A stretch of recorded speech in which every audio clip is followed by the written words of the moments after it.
श्री गणेशाय नमः। आप सभी के लिए जय श्री राम, जय हनुमान, गंगा मैया की जय।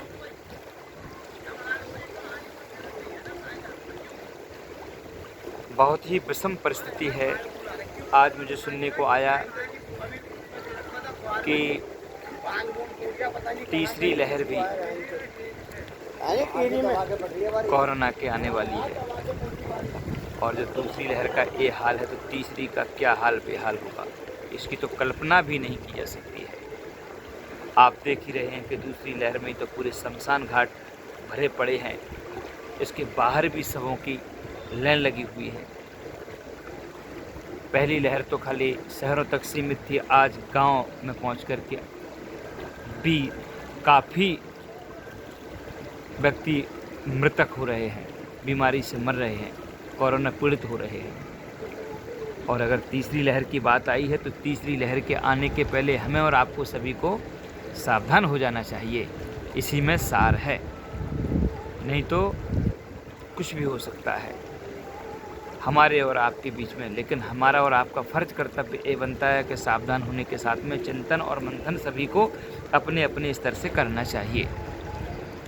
हमने तो एक विचार किया है, एक विचार आया है, संत शिरोमणि गोसाई तुलसीदास जी महाराज ने बोला है कि राम कृपा नासै सब रोगा, राम कृपा नासै सब रोगा। राम जी की कृपा से सभी रोगों का नाश हो सकता है। राम कृपा नासै सब रोगा, सभी रोग खत्म हो जाएंगे। तो जब राम जी की कृपा से सभी रोग खत्म हो जाएंगे तो कृपा कैसे मिले, कृपा कैसे हो? उस कृपा पाने के लिए हमको एक सद्गुरु की आवश्यकता है। कृपा तो मिलेगी, कृपा मिलने से रोग भी समूल नष्ट हो जाएंगे। ये तो एक प्रकार का रोग है। अगर जहाँ पर राम जी का राज्य हो जाए, जिस दिल पर, जिस जगह पर, वहाँ तो तीनों प्रकार के ताप नहीं रहते। देहिक देविक भौतिक तापा, राम राज्य काहू नहीं व्यापा।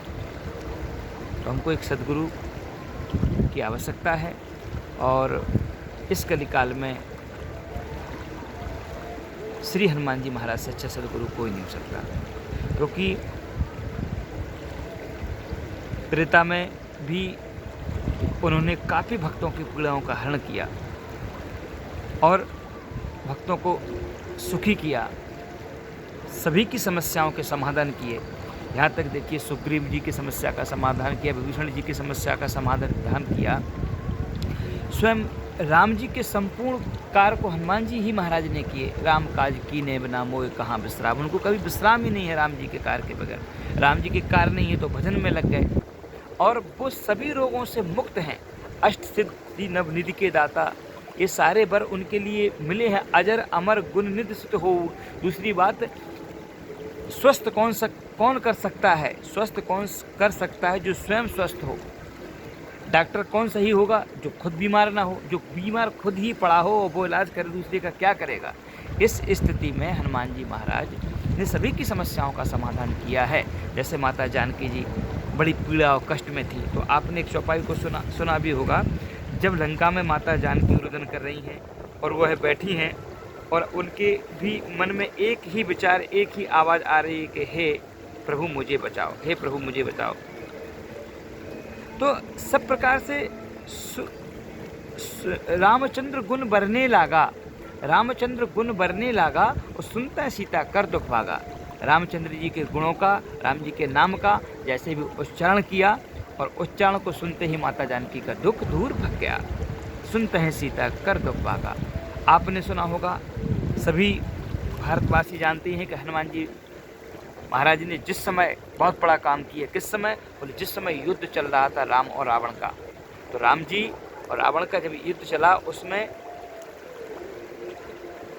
इस पूरे युद्ध में एक घटना घटती है और लक्ष्मण जी को शक्ति लग जाती है। लक्ष्मण जी मूर्छित हो जाते हैं, और राम जी उस समय, ठीक है मर्यादा पर राम जी ब्रह्म हैं, लेकिन ये मर्यादाओं में तो बंधे थे। तो उनको भी बड़ी पीड़ा, दुख, दर्द हुआ कि मैं अब क्या करूं। मेरी पत्नी लंका में है, भाई आज मृतक के रूप की तरह पड़ा हुआ है, तो वो भी रुदन कर रहे हैं इस वेश में। लेकिन उनको एक ही चारा ढूंढा, एक ही उपाय मिला कि बस अब हनुमान ही कुछ कर सकता है, इसके अलावा अब कोई नहीं है दूसरा मेरा। और उस समय हनुमान जी स्वयं वैद्यराज का समूह घर को उठा करके लाए। वैद्यराज ने कहा ये जड़ी बूटी लाना है आपको हिमालय से, तो उन्होंने पूरा हिमालय पर्वत को उठा करके और उनके सामने रख दिया। जड़ी बूटी उन्होंने प्राप्त की और लक्ष्मण जी महाराज को स्वस्थ ठीक कर दिया। तो इतनी बड़ी बड़ी समस्याओं का समाधान किया, इतनी बड़ी बड़ी बीमारियों का समाधान कर दिया। और ऐसे एक नहीं हजारों प्रमाण है। आपने देखा होगा कि हमारे प्राचीन परंपराओं बुजुर्ग लोग एक काम करते थे, जब जानवर अधिक बीमार हों, जो पैरों में समस्या होती है, जब पैरों में जानवरों की समस्या होती तो हनुमान जी के 12 नाम एक कपड़े में बांध करके गांव के बाहर टांग देते हैं, जहाँ से जानवर निकलते हैं। उनके नाम से ही खाली ये रोग दूर हो जाते हैं। और हनुमान जी महाराज तो कहते हैं कि मेरे नाम से नहीं होते, जिनका मैं नाम जपता हूँ उनकी कृपा से ये समस्त रोगों का नाश होता है। संकट नाश रोग हर सब पीरा, तो जपत निरंतर हनुमत पीरा। जो हनुमान जी जिस नाम का निरंतर जाप करते हैं, उस नाम का जाप ही हमको आपको सुबह शाम एक प्रार्थना के रूप में जपना है। और सुबह 4 बजे तो सब लोग नहीं उठ पाते हैं, लेकिन 6 बजे सभी लोग उठ जाते हैं। तो मेरा विशेष आग्रह है, सभी से प्रार्थना है कि सुबह 6 बजे सामूहिक प्रार्थना के रूप में अगर हम और आप सभी मिल कर के ये प्रार्थना करें कि हे प्रभु, इस पीड़ा को, इस कष्ट को, इस महामारी को बस बहुत हो गया, अब कृपा कीजिए प्रभु, इस महामारी का आप विनाश कीजिए, इस महामारी को अब नष्ट कीजिए। तो इस तरीके से हम प्रार्थना करते हैं, प्रभु के नाम महामंत्र का जाप करते हैं, हरे रामा राम राम हरे हरे, हरे कृष्णा कृष्णा कृष्णा हरे हरे। तो जरूर हमारी समस्या का समाधान होगा। शाम को भी ठीक 8 बजे हम सब आप मिल करके प्रयास करें, संपूर्ण भारतवासी, कि हम संकीर्तन के रूप में, सामूहिक प्रार्थना के रूप में ठीक शाम को 8 बजे, एक व्यक्ति से तो कुछ होने वाला नहीं है और होता भी नहीं है, लेकिन सामूहिक रूप से अगर हम करेंगे तो जरूर हमारी समस्या का समाधान निकलेगा। क्योंकि सामूहिक प्रार्थना में, सामूहिक संकीर्तन में बहुत बड़ी ऊर्जा, बहुत बड़ा वायुमंडल में एक वाइब्रेशन तैयार होता है, एक बहुत बड़ी ऊर्जा इसमें काम करती, जो हमारी समस्या का समाधान कर सकती है। आपने देखा होगा कि सामूहिक संगठन में बहुत बड़ी ताकत होती है। जैसे एक तहसील में लगभग एक ही थाना होता है और एक थाने में 10 पुलिस वाले होते हैं, जबकि तहसील में 2 लाख व्यक्ति होते हैं, लेकिन 2 लाख व्यक्तियों पर संगठित 10 पुलिस वाले ही पर्याप्त होते हैं, क्योंकि वो संगठित हैं। आपने देखा होगा, सुना होगा कि आर्मी के जवान परेड करते हैं, और अगर एक जवान परेड पूरे दिन भर करे और 1 साल भी करे, किसी पुल के ऊपर कुछ फर्क नहीं पड़ेगा किसी भी पुल के लिए। लेकिन अगर किसी पुल के ऊपर एक साथ में अगर परेड की जाए तो वह पुल क्षतिग्रस्त हो सकता है और कमज़ोर तो हो ही जाएगा। इसलिए किसी भी पुल के ऊपर एक साथ में परेड करने की अनुमति मिलिट्री वालों को नहीं है, क्योंकि वो समूह में एक साथ में, वो जैसे आप एक व्यक्ति ताली बजाए और 1000 ताली बजाएं, तो आप वैज्ञानिक तरीके से भी इसका एक अलग से एक ऊर्जा, एक माहौल, एक वाइब्रेशन हटके जाएगा, इसमें एक शक्ति प्रदान होगी। तो जो सामूहिक हम प्रार्थना करेंगे सुबह ठीक 6 बजे, शाम को ठीक 8 बजे, इसका बहुत बड़ा प्रभाव होगा इस वायुमंडल पर, इस प्रकृति के ऊपर, और हमारी समस्या का समाधान जरूर हमारे राम जी करेंगे। संकट कटे मिटे सब पीरा, और जो सुमरे हनुमत बलबीरा। जो हनुमान जी महाराज ने जिस महामंत्र का जाप किया है, और हमारे भोले बाबा ने भी महामंत्र से जपत महेशु काशी मुक्त हेत उपदेशु, हमको भी उसी मंत्र का जाप करना है। हरे राम राम राम हरे हरे, हरे कृष्णा कृष्णा कृष्णा हरे हरे। हम उसको गा के संकीर्तन में अपने परिवार के साथ में शाम के समय बैठ के करेंगे तो प्रभु जरूर कृपा करेंगे। और आपको मैं एक बात और भी बता देता हूँ कि प्रभु पर विश्वास तो करना ही पड़ेगा। जैसे श्रद्धा राखो जगत के लोगों, अपने दीनानाथ में, लाभिहान जीवन मृत्यु सब कुछ उसके हाथ में। ये सब कुछ हानि लाभ जीवन मरण जस अप जस विधि हाथ बधाता की हाथ में बधाता कोई प्रकोप है, प्रकृति का ही प्रकोप है, ये रूठ गए हैं तो इनको हमको मना लेने में ही ज़्यादा फायदा है। और कवि ने कहा भी है, मारने वाला है भगवान, बचाने वाला है भगवान, मारने वाला है भगवान, बचाने वाला है भगवान। बाल न बाका होता उसका जिसका रक्षक दया निधान, मारने वाला है भगवान, बचाने वाला है भगवान। बाल न बाका होता उसका जिसका रक्षक दया निधान, मारने वाला है भगवान, बचाने वाला है भगवान। जल थल अगन आकाश पवन पर केवल उसकी सत्ता, प्रभु इच्छा के बिना यहाँ पर हिल न सके कोई पत्ता। उसी का सोचा यहाँ पे होता, उसी का सोचा यहाँ पे होता, उसकी शक्ति महान, मारने वाला है भगवान, बचाने वाला है भगवान, मारने वाला है भगवान, बचाने वाला है भगवान।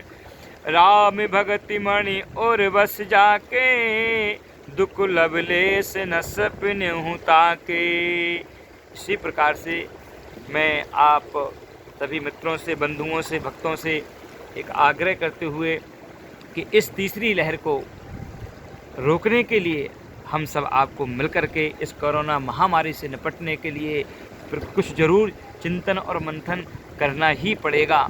ऐसा नहीं कि अभी भी हमारे संत मुनिजन, विद्वानजन, भक्तजन अनुष्ठान नहीं कर रहे हैं, लेकिन ये सामूहिक रूप में अगर हो तो बहुत बड़ी बात है। प्रार्थना हो, अर्चना हो, वंदना हो, सामूहिक प्रार्थना में बहुत बड़ी ताकत होती है। तो प्रयास करेंगे कि सुबह 6 बजे प्रातःकाल उठ कर के सबसे पहला काम अपने बिस्तर पर ही कर लेना है, प्रभु से प्रार्थना। और शाम को ठीक 8 बजे मैं भी यहाँ गंगा जी में बैठ के नित्य ठीक 8 बजे प्रयास करूँगा मोबाइल पर लाइव चलाने का। आप सभी 8 बजे तैयार रहें अधिक से अधिक, और अधिक से अधिक इस वीडियो को शेयर इसलिए करें कि ये सूचना सभी को मिले कि हमको 8 बजे सामूहिक प्रार्थना करनी है। एक दिन नहीं, कम से कम 1 महीने, कम से कम। मेरी ये कामना है कि आज प्रभु जरूर कृपा करेंगे। जैसे आपने एक श्रीमद् भागवत महापुराण में एक प्रसंग सुना होगा गज और ग्राह का। तो गज रूपी मनुष्य, ग्राह रूपी कोरोना और सरोवर रूपी काल। तो गज रूपी मनुष्य के लिए और ग्राह रूपी कोरोना महामारी एकदम खींचने के लिए तैयार है, और वो खींच करके सरोवर में डुबा देगी, और सरोवर में डूब के आदमी मृत्यु को प्राप्त हो जाएगा। लेकिन ग्राह जब तक अपने परिवार कुटुंब का सहारा लेता है तब तक उसका कुछ भी नहीं होता। तो इस संसार का हमने काफ़ी सहारा लिया, इत्यादि तरीके से सबने प्रयास भी किया, ऐसा नहीं कि नहीं किया, डॉक्टरों ने किया, वैज्ञानिकों ने भी किया है। तो अब गज को, खाली इस मनुष्य शरीर को प्रभु की प्रार्थना की आवश्यकता, उसकी पुकार लगाएंगे। जिस प्रकार से गज ने पुकार लगाई कि प्रभु अब मेरे ऊपर कृपा करो, और भगवान श्री कृष्ण चक्र लेकर के सुदर्शनधारी तुरंत ही आए और आकर के गज के प्राणों की रक्षा की और ग्राह का उद्धार कल्याण किया।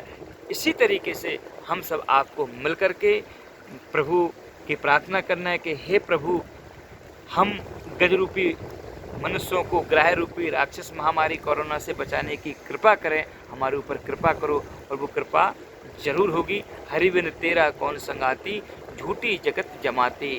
तो बस इस स्थिति में खाली एक प्रभु ही काम आते हैं, और उन प्रभु की कृपा हमको प्राप्त करनी है। जय श्री राधे, जय श्री कृष्णा। सर्वे भवन्तु सुखिनः, सर्वे सन्तु निरामया, सर्वे भद्राणि पश्यन्तु मां कश्चित् भाग् भवेत्। जय श्री राम, गंगे मैया की जय।